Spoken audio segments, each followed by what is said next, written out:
สบายดีทุกท่านมื้อนี้สินสิพาทุกคนไปเที่ยวภาคใต้เนาะก็คือทางถ้ำใต้นั่นเองเนาะเป็นจังได๋นั้นไปเบิ่งกันเลย Let's go นี่เลยเนาะเดี๋ยวนี้พวกเรากำลังเดินทางขึ้นคันไดเนาะนี่เลยเป็นคันไดที่สวยสดงดงามพี่น้องเป็นคันไดเล็กเนาะแล้วก็วิวธรรมชาติพี่น้องนี่เลยทางข้างคันไดก็เป็นประมาณนี้พี่น้องที่งามที่สุดเนาะอันนี้จะเป็นทุ่งไร่ทุ่งนาเนาะเดี๋ยวสิพาทุกคนย่างขึ้นไปอีกพี่น้องนี่เลยเรากำลังย่างขึ้นมาสิเป็นแนวใดเป็นรุ่นไปเบิ่งนำกันพี่น้องทางขึ้นเนาะอันนี้เป็นทางขึ้นถ้ำเอาย่างขึ้นไปเรื่อยๆจนสุดคันไดนี่เลยพี่น้องจนหอดถึง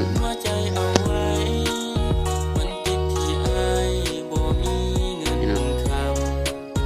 สิเป็นประมาณนี้มันจะมีก้อนหินใหญ่แล้วต่อมาก็ย่างขึ้นมาเรื่อยๆ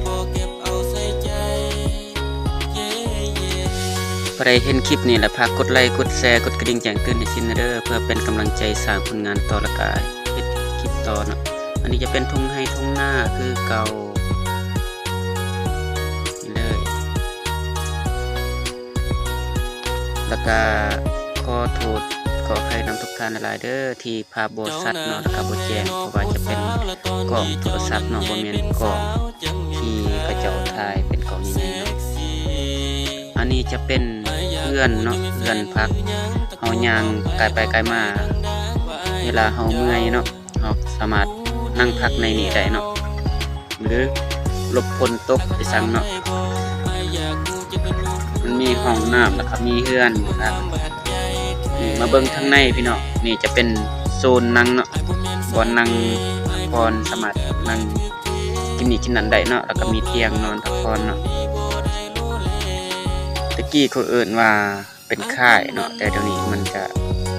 เป็นประมาณนี้แล้วเนาะนี่ก็แล้วก็มีทางข้างตัวนี้ก็มีท่อน้ำประปาเนาะที่เราสามารถล้างมือล้างซังได้เนาะแล้วต่อไปมันยังขึ้นมาเรื่อยๆตัวนี้ก็คือทีมงานเฮาที่ถือเครื่องขึ้นมาเนาะมากินอยู่เทิงมีน้ำมีซังแหน่หรือกระทึกขึ้นแล้วก็มีทีมงานเฮาหลายๆคนที่ย่างไปก่อนแล้วก็มีผู้นำลังเกาะนี่เลยสถานที่แมนบ้านอุดมไซเมืองสนามไซแข้งอัตตปือเนาะนี่เป็นสถานที่ท่องเที่ยวแห่งหนึ่งเนาะที่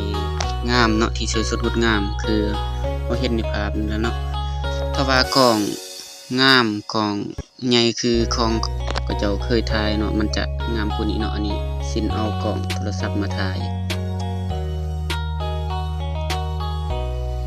สินก็ยังบ่ทันฮู้หลายอย่างเนาะถ้าว่าผิดพลาดประการใดขอโทษขออภัยนำเด้อเพราะว่าสินหากะ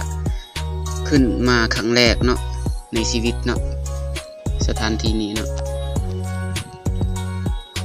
ต่อไปนี่สิไปถ่ายทางพุ่นแหละทางตาดเสพาเสพงไลพุ่นแหละเนาะแต่มื้อนี้สินมาพี่ก่อนมาเที่ยวสถานที่นี้ก่อนสิเป็นจังได๋นั้นไปเบิ่งกันฮอดถึงพุ่นแหละจนสุดพอได้เห็นคลิปนี้อย่าลืมกดไลค์กดแชร์กดกระดิ่งแจ้งเตือนให้สินนั่นแหละคือเก่านี่แหละเนาะย่างขึ้นไปเรื่อยๆพี่น้อง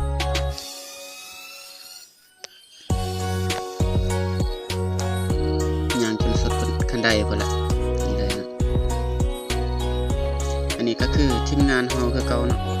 มีผู้ทางหลังได้มีผู้ไปหน้านี่ย่างขึ้นไปเรื่อยๆนี่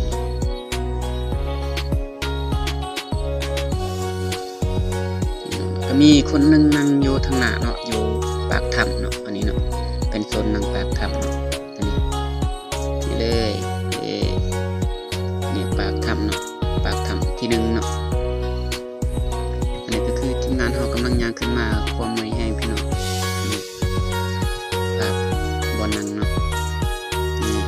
คือปากถ้ำที่เขาไปก็บ่เลิกเนาะถ้ำอันนี้เป็นถ้ำที่1ต่อไปเขาย่างขึ้นไปอีกเนาะย่างจนสุดกันไดพุ่นแหละสินกะบ่ฮู้ว่าสิมีหยังอยู่เทิงเนาะไปลุ้นไปเบิ่งนํกันพี่น้องว่าสิเป็นจังได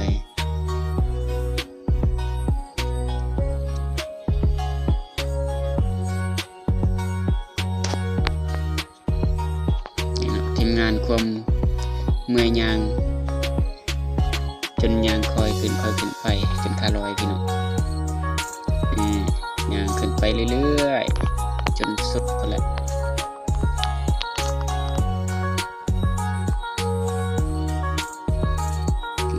คือทั้งข้างขึ้นได้ภาพเบื้องซ้ายเนาะ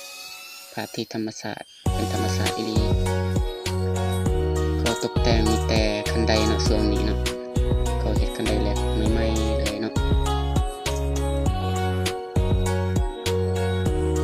เอาย่างขึ้นต่อไปพี่น้อง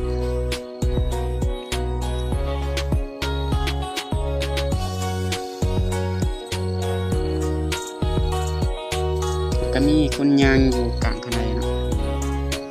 เขายืนถ่ายเนาะตรงนี้ยางขึ้นต่อไปสินกะมาครั้งแรกคือกันกับบ่ฮู้ข้อมูลอีสังเนาะแต่ว่าสินกะสิถ่ายเบิ่งให้พี่น้องชมคือจังซี่แหละพี่น้องอันนี้ก็คือกกไฮเนาะกกไฮ2กก2ต้นนี่ประมาณภาพทางกกไฮเนาะประมาณนี้ละภาพ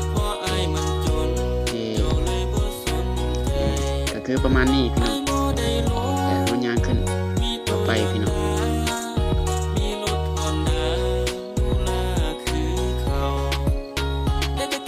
แล้วก็มีคนย่างลงมาอีกพี่น้องเลย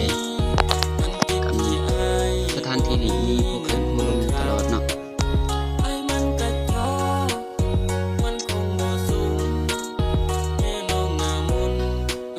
คนเที่ยวบ่ขาดมือพี่น้องมีสิ่งเดียวทุกมือเลยพี่น้องเพราะว่าหลายๆคนอาจจะอยากเห็นคือสินคือกันเนาะบ่ทันเคยมาก็เลยลองมาเบิ่ง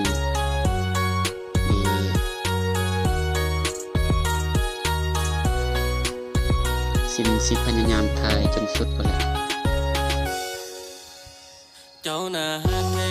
เลยพี่น้องตอนนี้เจ้านั้นใหญ่เป็นสาวจังเห็นขาวเซ็กซี่อยากมูจะมีแฟนหรือยังตะโกนออกไปดังๆ คนนี้งามพี่น้องอันเด้งามอีหลีข้างกันไดเด้เป็นสถานที่ถ่ายรูปบนหนึ่งที่สิ่งเห็นที่งามเนาะงามสุดนี่เดี๋ยวต่อไปขึ้นไปอีกพี่น้อง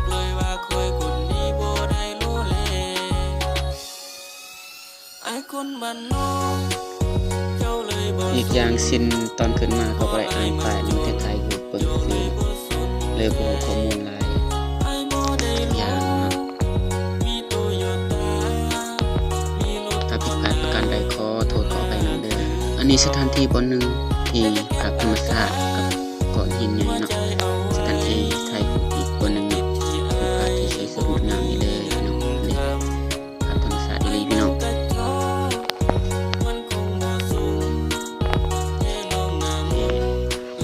มีคนกำลังย่างขึ้นมามีคนกำลังลงเนาะ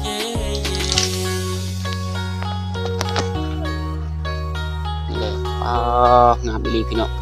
วันนี้เป็นคันไดเลียพีนพี่น้องเป็นที่พักที่งามที่สุดธรรมศาสตร์พี่น้องเลยกับทีมงานเฮาคือกันนี่แหละนั่งบนนี้พี่น้อง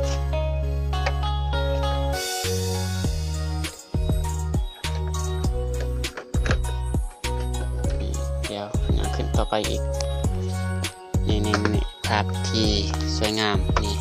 ตามข้างหินพี่น้องนี่ภาพธรรมศาสตร์บ่ได้ตกแต่งนั่นเลย อันนี้ใกล้ที่สุดคันใดแล้วพี่น้องมันยังขึ้นมาใกล้ที่สุดคันใดแล้ว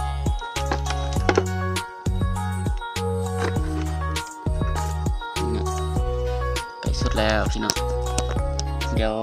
เอาพาทุกคนเบิ่งทางเทิงสิเป็นจังไดเนาะนี่อันนี้ก็คือทางลมคนกำลังย่างขึ้นมาเหยียบแคมหินใหญ่เนาะต่อไปเฮาย่างขึ้นไปเรื่อยๆพี่น้องเด้ๆใกล้ที่สุดแล้วนี่เลยสินกาบ่ฮู้ว่ามีหยังอยู่เทิงเนาะมาลุ้นกันพี่น้องนี่พี่น้อง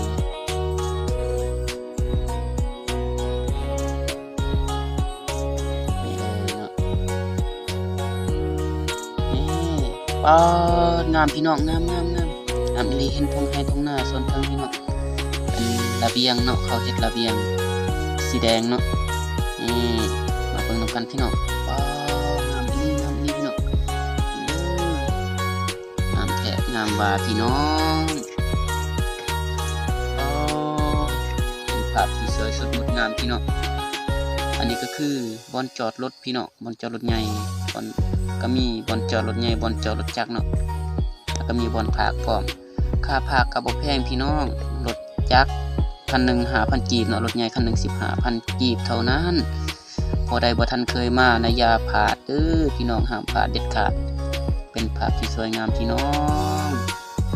งามอีหลีรอเว้ยสินมักแฮงพี่น้องเพราะว่าสินมักสถานที่ธรรมศาสตร์แบบนี้แหละสถานที่ท่องเที่ยวเป็นที่สินมักที่สุดนะพี่น้องอันนี้คือสินบอกว่าสถานที่จอดรถนี่กว้างดีพี่น้องพอได้ขึ้นมาอย่าลืมซื้อเครื่องมาแต่ลมขึ้นมาเด้อเพราะว่าอยู่ทางมีบ่อนขายเครื่องเนาะอันนี้ก็คือโซนตาดเนาะตาดนี่บ่ว่ามันสูงหรือบ่สูงเนาะตาดบนตาดที่1เนาะตาดที่2ที่3ชิงก็บ่ได้ขึ้นไปเพราะว่าเมื่อยแฮงแล้วอีกอย่างฝนใกล้สิตกแล้วนี่ประมาณนี้แหละพี่น้องผู้ใดเข้ามาเบิ่งคลิปนี้แล้วฝากขอบใจใน